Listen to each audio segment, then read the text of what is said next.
Olá pessoal, sejam todos muito bem-vindos aí ao nosso capítulo 3 do primeiro módulo de Introdução à Ciência de Dados. Nesse capítulo nós falaremos sobre análise descritiva de dados. Dentro de todo o processo analítico, essa é a primeira etapa que nos permite entender um pouco como que esses dados estão organizados e como que as variáveis estão distribuídas também.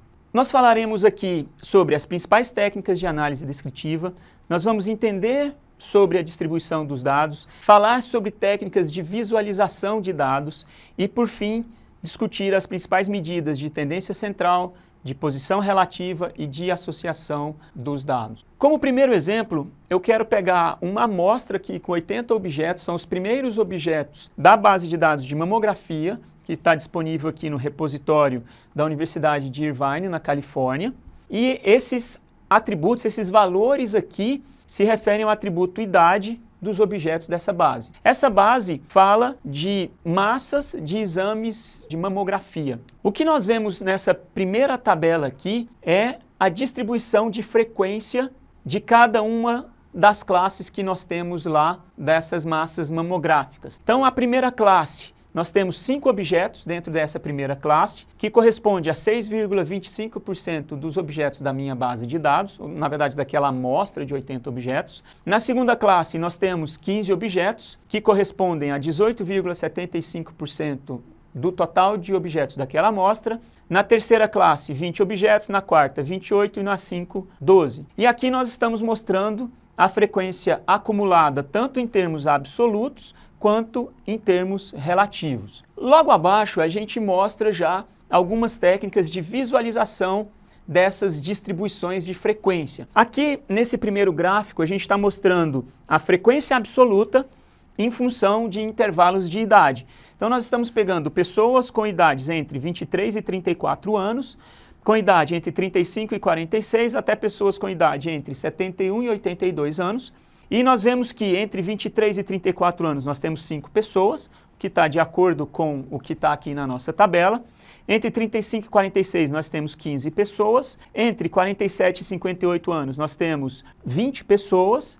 Entre 59 e 70 nós temos 28 pessoas. E entre 71 e 82 nós temos 12 pessoas. Esse é um gráfico que a gente chama de histograma, que ele mostra essencialmente a distribuição de frequência, nesse caso, a distribuição de frequência absoluta dos objetos dessa amostra de dados. E aqui nós temos um gráfico com a mesma forma, só que ele está trabalhando com a frequência relativa, que é essa frequência que a gente encontra nessa coluna da nossa tabela. Agora, eu mostro para vocês alguns outros gráficos que são muito comuns também dentro das técnicas de visualização de dados para essa amostra. Notem, gente, que esses gráficos aqui, eles estão olhando uma única variável. Eu estou olhando a variável idade daquela base de dados mamografia, a base MAMO que a gente chama. No gráfico polígono de frequência, ele mostra para cada intervalo que foi selecionado aqui, são os mesmos intervalos da distribuição de frequência que nós vimos no slide anterior, ele está mostrando um valor exatamente no meio dessa distribuição, o número de objetos que eu tenho lá, tá? Então é a frequência absoluta. A diferença do gráfico do tipo ogiva para esse gráfico que é o polígono de frequências é que a ogiva faz a frequência acumulada. Então, para cada intervalo que nós separamos a nossa distribuição de frequências, ele vai acumulando as frequências relativas até chegar a 100% de frequência lá ao final. O gráfico de Pareto é um gráfico no qual eu tenho a frequência absoluta, ela está ordenada de forma decrescente. Então eu começo aqui no intervalo no qual eu tenho pessoas com maior frequência, que é um intervalo de 59 a 70 anos, eu tenho aqui 28 pessoas, e vou fazendo isso até o intervalo no qual eu tenho menos pessoas com as características de um volume grande de massa aí no exame de mamografia. E é normal, porque é mais comum realmente o câncer afetar as pessoas já com uma certa idade. E por fim nós temos o gráfico de setores, que também é conhecido como gráfico de pizzas, é um gráfico bastante conhecido, e aqui a gente está mostrando os percentuais de cada setor para cada intervalo da distribuição de frequências que nós selecionamos para aquela amostra de objetos. Então, todas essas técnicas de visualização são bem conhecidas nossas e relativamente simples de serem construídas.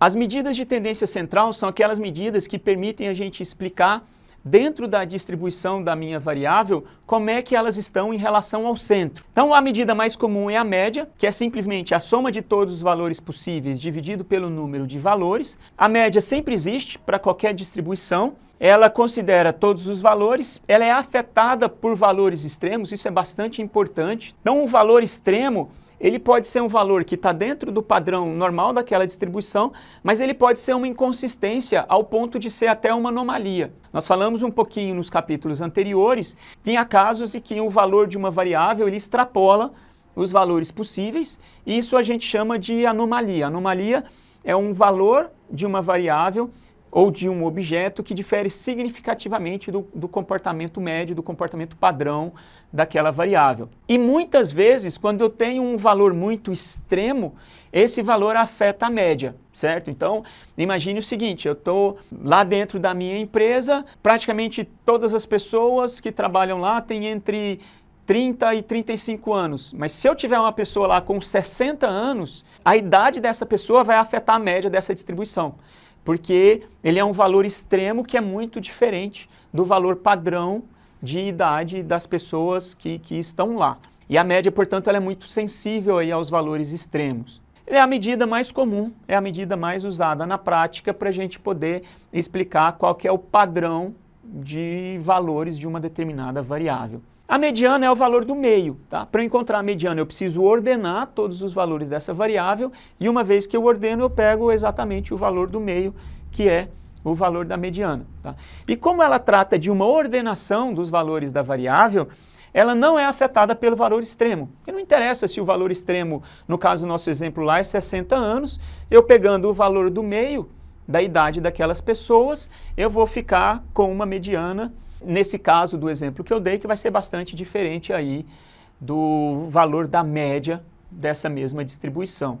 E ela costuma ser usada quando eu tenho valores extremos, exatamente por ela não ser sensível a esses valores extremos. O ponto médio, eu simplesmente pego os extremos aí do domínio dessa variável, somo e divido por 2. Ele sempre existe, ele não considera todos os valores, considera só os extremos, o menor valor e o maior valor, mas também é afetada pelos pontos extremos, é afetada pelas anomalias, porque ele vai pegar o maior valor ou o menor valor. Tá? A anomalia também pode ser um menor valor.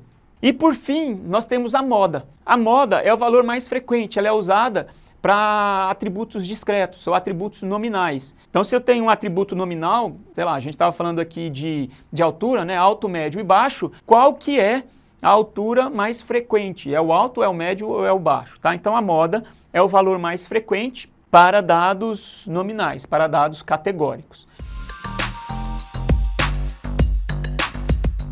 Falando agora das medidas de posição e de dispersão relativa, eu começo aqui com o desvio padrão. Tá? O que é o desvio padrão? O desvio padrão é essencialmente o quanto um valor de uma determinada variável varia em relação à média. Esse μ aqui é o valor médio daquela variável. Então eu pego cada valor da variável, subtraio da média, aqui eu elevo ao quadrado, divido pelo número de objetos que eu tenho, pelo número de valores que eu tenho naquela variável e tiro a raiz. A variância, ela é o desvio padrão ao quadrado. Então a variância se refere a quanto todos os valores daquela variável desviam em relação à média da variável. O score padronizado, a gente já conversou um pouquinho sobre isso no capítulo anterior, mas aqui facilita a gente entender o que foi discutido lá. Essa curva que eu estou mostrando aqui com esse formato de sino, esse formato de chapéu, né, é uma distribuição que a gente chama de distribuição normal. É uma distribuição extremamente comum. Tá? Se você for pegar, por exemplo, a altura dos brasileiros, né, ele vai ter uma média em torno de, sei lá, talvez 1,70 m, alguma coisa assim, e uma pequena variação. Eu tenho pessoas com um pouco mais de 1,70 m, pessoas com um pouco menos de 1,70 m. E aí tem pessoas com muito mais, mas um número pequeno de pessoas com muito mais e um número pequeno de pessoas com muito menos. Aqui eu estou falando de indivíduos adultos. E, portanto, essa distribuição normal é uma distribuição muito comum e ela tem algumas características que são bastante peculiares e são bastante importantes aí dentro do processo analítico. Uma delas é que elas possuem uma média, que é o valor médio. Aqui eu falei para vocês que a idade média dos brasileiros aí está em torno de 1,70 m.